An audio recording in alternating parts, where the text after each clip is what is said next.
C'est quand on a la certitude de quelque chose et que ça nous paraît évident. On enclenche une spirale positive puisqu'on se dit: «Ah ben voilà, j'ai dit que j'étais, en parfaite santé, on se sent mieux» ou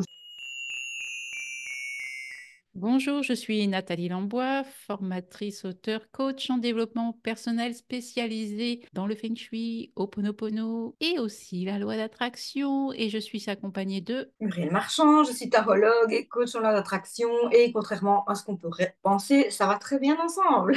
Exactement. D'ailleurs, si vous voulez en savoir plus sur Muriel, il y a une interview d'elle où elle vous explique que sa démarche en tant que tarologue et coach en voie d'attraction, comment elle allie les deux. Aujourd'hui, on voulait vous parler des croyances porteuses. C'est vrai que j'ai l'habitude de parler des croyances limitantes avec le Ho'oponopono. Ce sont ces fameuses idées que l'on a depuis tout petit, que l'on a intégrées enfant et que l'on continue d'avoir dans sa vie d'adulte, mais qui ne sont pas forcément cohérentes avec notre évolution, avec ce que l'on fait aujourd'hui.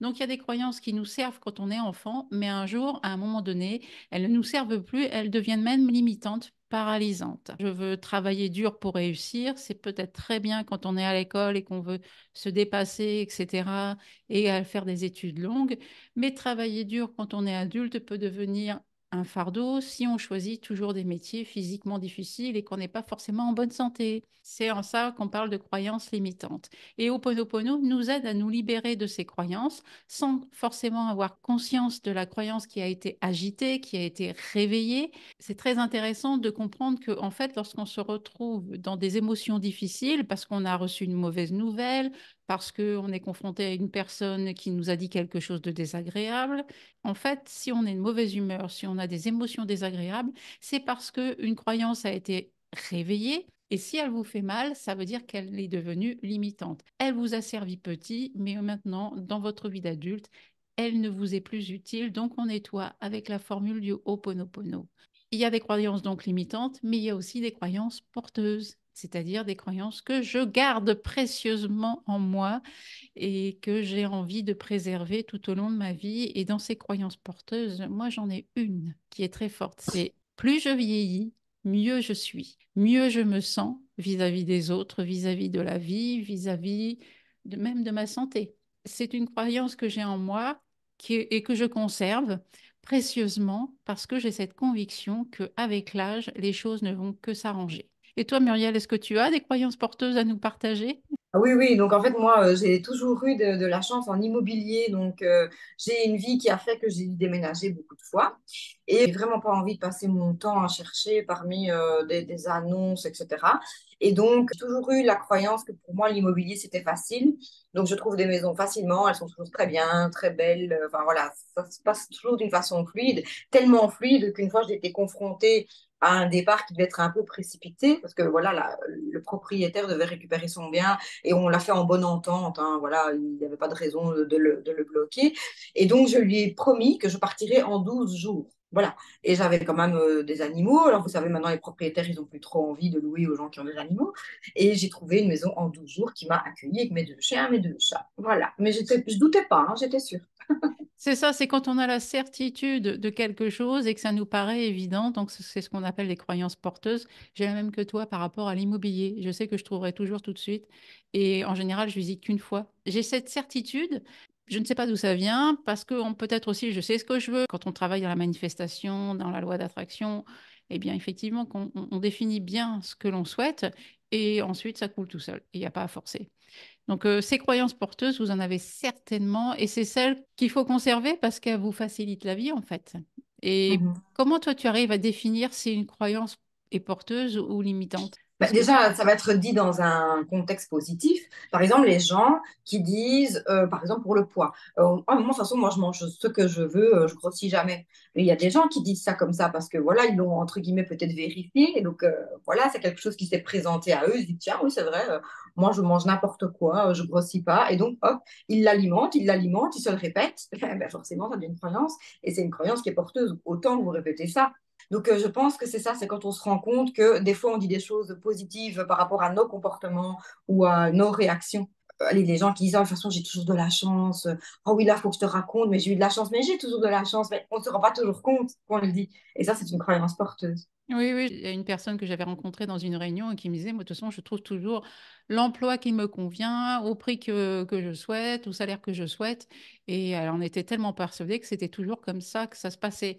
Donc, il y avait des choses à côté qu'elle n'arrivait pas à régler dans ses relations amoureuses, etc. Oui. Mais professionnellement, elle me disait, moi, de toute façon, je trouve du boulot comme je veux et au salaire que je veux. Garder ce genre de croyance, peut-être parce que ça avait été vérifié une fois, elle en a fait une routine, un refrain dans sa tête, et je dirais que ces refrains-là, c'est bien de les garder.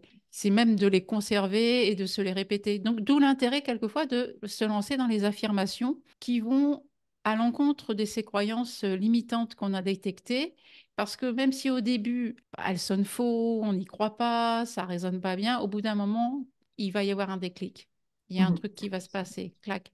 Ah oui, c'est vrai. Oui, je suis vraiment comme ça. Moi, je pense que ces affirmations, c'est vrai que en réécoutant Joseph Murphy, qui explique que des fois, de dire des affirmations qui sont pas forcément en lien avec la réalité peut activer le manque au lieu d'activer l'inverse. Il faut trouver des informations qui sont acceptables par votre esprit. On peut commencer comme ça, mais j'avoue que d'avoir forcé la main quelquefois, sur vraiment d'aller à l'inverse. Par exemple, je pèse tel poids alors que j'étais à des années-lumière de peser tel poids, bah, il y a quelque chose qui s'est passé. Oui, c'est Mhm. ça, c'est la Mhm. réalité, c'est ma réalité. Et c'est devenu ma réalité. Donc, il faut Exactement. aussi avoir la patience de répéter ces affirmations devant un miroir, devant ce que vous voulez. Mais c'est important de lancer ces mots et de comprendre qu'à un moment donné, votre cerveau va changer la connexion et va finir par accepter ces choses que vous lui dites. Alors, je crois que ça s'appelle le SAR, le système réticulaire actif, Ah oui. Mhm. dont Ça doit parle être. Jack Canfield et dans un de ses livres. Par exemple, quand on achète une voiture, on choisit un modèle de véhicule. On se dit, ah, j'aimerais bien avoir tel véhicule, ça serait sympa, quitte à changer de voiture, autant que j'ai ce modèle. Et d'un seul coup, lorsque vous allez dans la rue, lorsque vous prenez la route, eh ben, vous ne voyez que ce genre de véhicule. Mais en fait, il y en a partout.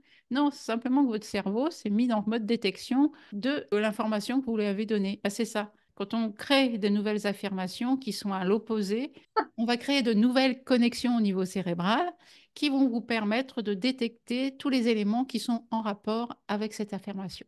C'est ça. Et donc, de ce fait-là, effectivement, on enclenche une spirale positive, puisqu'on se dit, ah ben voilà, j'ai dit que j'étais en parfaite santé, on se sent mieux, ou j'ai dit que j'étais en train de m'amincir, ben oh, oh, voilà, je le remarque. Mais comme on le remarque, on le soulève, on le souligne, on l'en reparle, et voilà. Et donc, c'est vraiment le fait d'inverser. Et effectivement, au début, comme tu le dis, on a l'impression qu'on se ment à soi-même, mais c'est pas grave, faut insister, insister, insister. Et c'est vrai qu'au tout début, quand il s'agit de vraiment inverser quelque chose d'ancré, moi je dis il faut répéter en boucle, il faut se mettre parfois 5 minutes, mais de mettre vraiment 5 minutes horloge, hein, c'est pas une façon de parler, et de répéter l'affirmation 5 minutes sans arrêt, sans arrêt. Et puis quand on y pense, en plus, donc on se met par exemple 3 fois par jour 5 minutes, et quand on y pense. Et après, ça va devenir un automatisme aussi. Et après, ça devient vraiment quelque chose qui fait partie de nous, auquel on ne réfléchit plus. Et donc là, c'est parfait. Le Mm. subconscient ne fait absolument pas la différence entre quelque chose de vrai ou quelque chose qu'on lui répète. Donc lui, à un moment donné, quand c'est saturé, c'est OK. Et donc voilà, comme tu dis, les choses se mettent en place et se mettent sous nos yeux pour nous montrer qu'on a raison. Voilà. C'est ça, on va le détecter plus facilement. C'est un genre de lavage de cerveau, mais dans le côté Oui, positif de l'affaire. positif. Mais c'est ça, il faut bien être clair que aujourd'hui la publicité, c'est du lavage de cerveau. C'est à force de les voir, de les répéter, qu'on va commencer à accepter le produit. Et puis quand on le voit au supermarché, ah bah c'est ce que j'ai vu à la télé. Le subconscient s'est imprégné de cette image, de cette information. Donc on peut le faire, nous, à notre niveau, en se répétant les informations et aussi en les écrivant. Parce qu'il y a des Mhm, personnes qui ont besoin de les dire. Je trouve que c'est bien de les répéter, répéter, répéter. Parce que ça crée une vibration hein, quand même, ces mots. Et je trouve que le corps va mémoriser plus facilement au niveau cellulaire toutes ces informations. Et de les écrire aussi si vous êtes quelqu'un qui aime être en contact avec un stylo et avec l'écriture, ça peut aussi aider. Donc on peut mettre les deux, faire les deux en mhm, même temps ou faire que de l'écriture pour les personnes pour qui c'est plus important l'écriture. C'est à vous de trouver votre méthode. mhm. Moi, je fais les deux. J'aime bien quand je veux vraiment intégrer une nouvelle information, je me mets au moins 30 jours à écrire la même chose matin et soir. Peu C'est très bien importe. aussi, hein. Mhm. Mais les techniques de manifestation, en fait, les techniques en elles-mêmes, elles n'ont rien de magique, hein. Les techniques, elles Non, sont là pour imprégner le subconscient. Donc, c'est ça. effectivement, prenez celle qui va vous parler. Moi, j'adore la visualisation et aussi les affirmations. Alors, le scripting, j'en fais moins, mais alors que j'adore ça, et je me rends compte que ces derniers temps, je le fais moins. Mais je pourrais m'y remettre parce que c'est gai, en plus, de vraiment passer ce Oui, temps. Mais bon, moi, parfois, le scripting, je l'utilise pour des tableaux plus généraux. En fait, c'est vraiment comme si j'écris le script d'un film.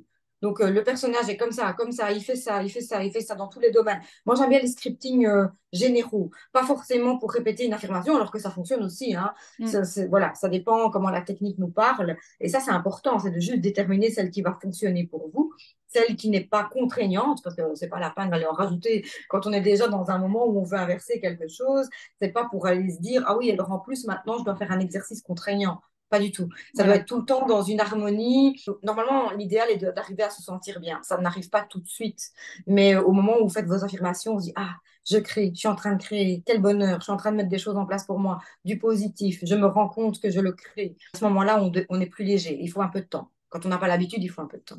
Oui, oui, oui. Et puis se permettre de se sentir bien à ce moment-là. C'est, comme tu le dis, c'est pas une contrainte. Au contraire, il faut que le fait de répéter des affirmations, même si ça sonne faux, il y a quelque chose en vous qui dit, ouais, mais j'ai envie de le faire. Ça me fait plaisir de le faire, même si j'y crois pas tellement, c'est pas grave. Et pour l'écriture, c'est pareil. Donc, c'est d'entrer dans la dynamique des choses que vous aimez faire. Il y a des gens qui peuvent s'enregistrer. Il y a une application qui s'appelle Parrot, Parrot. On enregistre sa voix et on la fait passer en boucle ensuite.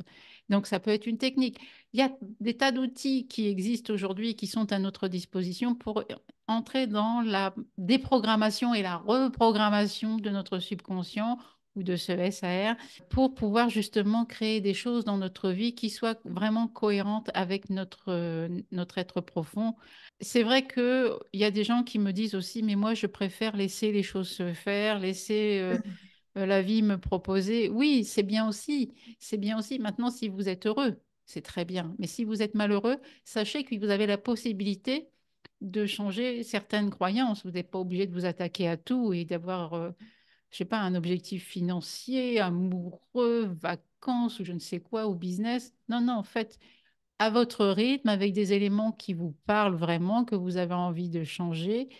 On en a déjà parlé, un élément à la fois, ça suffit. C'est vrai qu'on peut être pressé quelquefois dans la on a envie de tout lancer en même temps. Mais voilà, c'est de trouver votre technique à vous pour entrer dans cette reprogrammation. La méditation aussi, ça marche super bien avec la visualisation et des choses comme ça. Prendre ce qui vous met à l'aise, dans lequel vous vous sentez bien, et c'est un début. Après, vous pouvez rajouter d'autres techniques Mhm, qui vous parlent également. En fait, il n'y a pas de règles. C'est vous qui les créez au fur et à mesure, les règles. C'est ça qui est intéressant. C'est un jeu, en fait. mhm. Oui, mais c'est vraiment ça, c'est arriver à le prendre avec légèreté et se dire, pendant tout ce temps-là, je m'occupe de moi. C'est vraiment ça aussi, s'occuper de soi, hein. Mhm, Ouais. Moi, quand je fais du scripting, c'est-à-dire quand j'écris, c'est du temps pour moi. J'éteins tout, il n'y a pas les réseaux sociaux, il n'y a rien du tout, pas de musique, juste moi et l'écriture. mhm. Voilà. C'est un temps de pause. Merci Muriel de voir partagé sur ces croyances porteuses, donc les limitantes, mais aussi celles qui nous épanouissent, Voilà. les Qu'il faut épanouissantes, bien on va les appeler. cultiver. Voilà, c'est ça. Oui, Merci merci à vous. encore d'avoir participé. Si vous avez des questions, n'hésitez pas à nous les poser en commentaire. On se fera un plaisir d'y répondre dans une prochaine vidéo. À très bientôt, Muriel. À très bientôt. Merci beaucoup encore.